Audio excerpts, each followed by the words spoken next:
Good morning and welcome to Morning Movie News, where yesterday was a very busy day when it came to movie news, but interestingly, only mid-level movie news. There were announcements that got people's attention, but the stories weren't quite big enough to warrant their own video, which makes the Morning Movie News candidates plentiful. So in fact, there were so many potential stories for today, I had to cut one because I promised a BTT viewer I would cover a specific story. And also I feel that the story I'm cutting, Disney's upcoming slate of movies with the release dates they announced yesterday, I feel like that could either be its own video, which I might do while I'm traveling over the next few days, more on that in a moment. But also I feel it would take too long to discuss here because there's so much detail if we're going to do it. If we're going to do it, let's do it right. Now, as for traveling, I will be traveling on Thursday and Friday, but content will be going up anyway.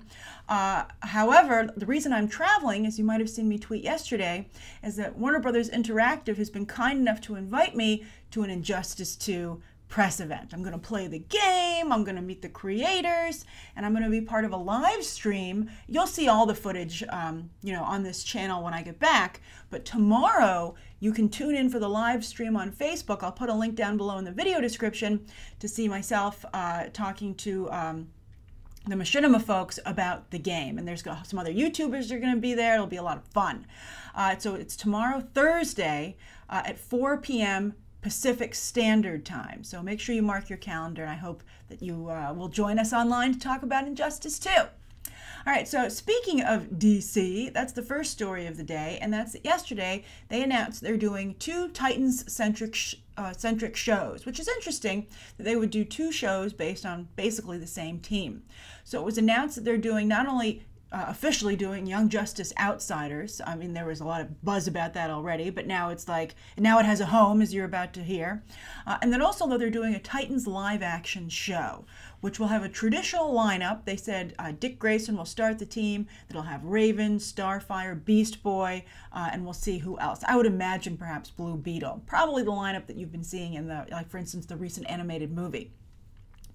Blue Beetle, of course, taking the place of Cyborg, who got upgraded to the Justice League, but I don't really think he fits on the Justice League, but I'm open to being pleasantly surprised when the Justice League movie comes out. So these two shows are going to live on a new digital initiative from DC, which is very interesting in and of itself, and I think complicates the situation even further. Like if you said you were going to do a live-action Titans show on HBO or an HBO equivalent, I don't think it would go on Netflix because of the strong Marvel connection there, but still, maybe Amazon. I think everybody would feel a little bit better. No, it's going on this DC digital initiative, and I think that for that reason, Young Justice will be just fine. Well, barring one potential development. But Korra, when it went digital, still did quite well, and trended every time an episode debuted. So that's promising. Although when your show, I don't know, I'll be interested to see how they're able to combat piracy. And piracy could be a big problem because when it comes to a digital network, why would DC start a digital network unless they were probably planning to ask you to pay for it? And these two shows are an incentive to get you to pay. I don't know. I think it's almost impossible to get past a paywall. People really don't want to pay for stuff. I mean, they pay for Netflix, they pay for Amazon. I wonder if you could pay per episode. That would be, I think, potentially good. But I think to join an actual service when people already pay for Netflix and probably some other things as well is really tough. The reviews for these two shows would have to be spectacular, especially because I imagine they'll probably be pirated because of the kind of show that they are. So we'll see. I hope it goes well. I don't know why DC wants to build a digital streaming service. It doesn't make any sense to me. I don't see a need for it. I don't know why you would sequester yourself off in your own space, right? You just want to be with the party, man. But they're doing it. All right, so let's talk about some of the other big questions. I don't want to say potential problems because let's try and stay positive. But let's talk about Titans, which I think would be the big question mark here. Now, first of all, Jeff Johns is involved, which is great. But so is Greg Berlanti, and he's already done one team show, Legends of Tomorrow, which is, in my opinion, unwatchable. I know it's still on. I'm curious, are any of you enjoying it? I've had a couple of you tweet me and say, no, it's better now. But no one really talks about it. And I think that, I don't know why you would say, want to do another one, Greg? Also, speaking of Greg Berlanti and the shows that he does, Flash is still popular. I think everything else is kind of waning, which is another weird thing. Like, he's not really coming from a position of strength right now. He was a couple of months ago when Supergirl first moved over to the CW, but I'm under the impression it's not going so well. I stopped watching Supergirl because it also became quite bad, in my opinion, and just too frustrating. But anyway, I have a real concern as to what caliber of talent in front of him behind the camera will want to join a digital streaming show on a service that is untested and brand new. I mean, it could totally flop. So I think you're going to have a really hard time attracting talent to these projects, which is also a problem. And the other thing is that I don't understand how you can have a Nightwing movie and a live-action Titans show, and then also maybe Young Justice Outsiders. I don't know if Dick Grayson, aka Nightwing, will show up there as well. But that seems very weird to me. That seems like a lot of Nightwing. And I just don't understand how you can have two Nightwings. You're having two, I mean, I guess Gotham coexists with the DC movies, but it's at a different time. So I don't know when the Titans live action show would happen in relation to a Nightwing movie, but it seems really messy. Then I also have a very serious concern that they don't have they won't have the budget on a digital streaming service to properly do Starfire, Beast Boy, and even Raven. Raven you can maybe do, but I don't know how well you could do her. I think she would just come across as emo, right? They're like, oh no, she's like super emo. Although Jeff Johns has confirmed they're doing Beast Boy, so I'll be curious to see if they have to come up with a workaround because of the budget situation. So that's my concerns. I mean, this could all totally change when we see some imagery for the show start to come out, but I think there's just a lot of hurdles. And that's the thing. There are not only a lot of hurdles here, but I think there are a lot of unnecessary hurdles that I don't understand why DC has put in their way. So speaking of hurdles, I think Jurassic Park just got rid of one, and that's, some people didn't like the first, the new movie Jurassic World. I thought Jurassic World, when I first saw it, I was disappointed because I thought it would be as good as Jurassic Park, and it has a lot of flaws. But when I watched it again, and I've even watched it a third time, it holds up really well. And actually, I think it gets better with repeat viewing. So I urge you, by the way, if you have only seen it once, to revisit it because it's actually quite good. But they've added Jeff Goldblum, it was announced yesterday, to Jurassic World 2. And everyone was like, just when I thought I was out, you pull me back in. And I think that's totally true. I think that's very exciting. There are no other details except that he'll be reprising his original role from the first and second films. And they've done this before. Sam Neill came back for Jurassic Park 3. I actually kind of like Jurassic Park 3, but I think a lot of it had to do with the fact that Sam Neill was in it. I'm very happy for Jeff Goldblum, but I would love to see Sam Neill return, Laura Dern, even the kids. Go find those kids and bring them back. The little boy still acts. He was recently on Boardwalk Empire, but I don't believe that the girl does anymore. But, come on. I bet she'd come back for this. It would be so fabulous. And you can keep Chris Pratt and Bryce Dallas Howard, but that would be amazing. I think a lot of people, when they heard this, were like, okay, I'll go. It's very exciting. They've also have Justice Smith in the film from The Get Down and Paper Towns. So they're going to have new talent there, but this is very exciting. And the other interesting thing is that Jeff Goldblum is having a bit of a Goldblum-assance, like the McConaissance, because it was all thanks to him doing Resurgence, Independence Day Resurgence, which was not a great movie, and that's being generous. But at least I think it got him back in there. It showed he was willing to do it. And, I think that, sometimes you take a gig, and even though the gig, you take a short-term loss for a long-term gain. And I think that got him back out there. I think people saw the excitement people had to see him return, even though they didn't like the movie. They were like, oh, but Jeff Goldblum's back. Awesome. And so I think that led to like his Thor Ragnarok gig, which is very exciting. And that, of course, I think has helped get him into Jurassic World too. So I think this couldn't be a better development. And I think J.A. Bayona is a fabulous filmmaker. He said they're going to bring back the horror element, and I'm sure Dr. Ian Malcolm will have a lot to say about that. Very exciting. And speaking of casting, the Lion King cast, the live-action Lion King, which got a release date yesterday, continues to grow. And so we have Donald Glover as Simba.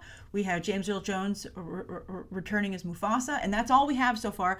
But there's been some rumors about Beyonce as Nala, but no word on that for sure if it's official.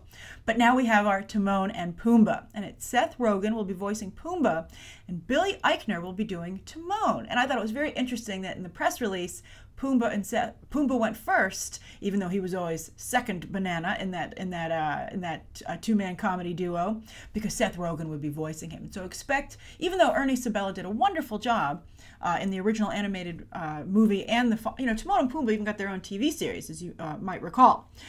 So they're a very popular duo. This is like, expect them to be doing like theme park, special theme park stuff. It's a little bit like the Olaf of the live-action Lion King, right? In live action, we use generously because, of course, it's still animated. It's just now animated with CGI. But expect them to be throughout the theme parks doing a lot of cool stuff. I wonder if they can make them really cute. I think that'll be interesting. But I think that Seth Rogen will see the role of Pumbaa increased to warrant his star power. But then Billy Eichner is really interesting that they cast him as Timon. This is a big break for him. He came from Billy on the Street, as I'm sure you remember, and he has just, good for him. He has worked his way up the ladder of success. And I think part of it is that he is very good at networking in comedy circles. He seems to know everybody who works in comedy in Hollywood. And so sooner or later, someone said, well, why don't we hire Billy? And so I think that's fabulous. But what's also his management team, his agent and or manager could really blow this up if they play their cards right. This could be a fabulous launching point. Just like Independence Day Resurgence for Jeff Goldblum was like a relaunching point, this could be great for Billy Eichner to take him to the next level, to be associated with this kind of a project. But I also think it's interesting that, he's taking over for Nathan Lane, who, I'm sure Nathan Lane's like, I could still do it. I could still voice the character. But Billy Eichner is very similar to Nathan Lane, not only in his look, but I think it's interesting that they would decide to cast an openly gay actor both times. I think that's very, very interesting. And so I wonder if that would be commented on. I don't know I don't know what that says about Timon. I hope that Billy Eichner and Seth Rogen make the characters their own and don't just try and do a pure imitation. I mean, we want it to be based on that, but what made Beauty and the Beast work so well is that the actors kind of ran with it and made it their own and heightened it and added depth too. So I would hope the same would be done for Timon and Pumba. But in short, get ready to hear a lot of Seth Rogen and Billy Eichner from Disney. Then for the viewer question of the day, Simon asked me to please on Twitter talk about this Rihanna and Lupita fan film idea that might become a reality. And it sounds pretty good, actually. Simon sent me an article from Essence Magazine, and it talks about how in 2014 at a Miu Miu fashion show, Rihanna and Lupita Nyong'o were photographed sitting next to each other. And fans, it sparked their imagination, and they decided to come up with ideas for what they thought the movie should be, right? I saw one say that Rihanna, I don't know why it was specifically white men, but she targets white men and seduces them, and Lupita Nyong'o is like the tech nerd who helps her do it. I was like, that's very specific. But, some kind of caper, I think, is a good idea. And so this is actually evolving, and Ava DuVernay has said that she is actually having talks about potentially directing such a movie. And Issa Rae from Insecure on HBO, which is, doing very nicely, it's getting some nominations, getting awards recognition. Issa Rae, even from MTV, by the way, Issa Rae, their upcoming movie and TV awards, but Issa Rae would write, and I'm sure have a supporting role. And I think that when you look at that caliber of talent, that lineup, this starts to no longer just be like, oh, that's a cute idea from the fans, to like, that's a good idea from the fans. I don't know if they added Issa Rae to the equation, or maybe Issa Rae picked up on it. If she did, she is a very smart businesswoman. And she is. I mean, she built Insecure up herself.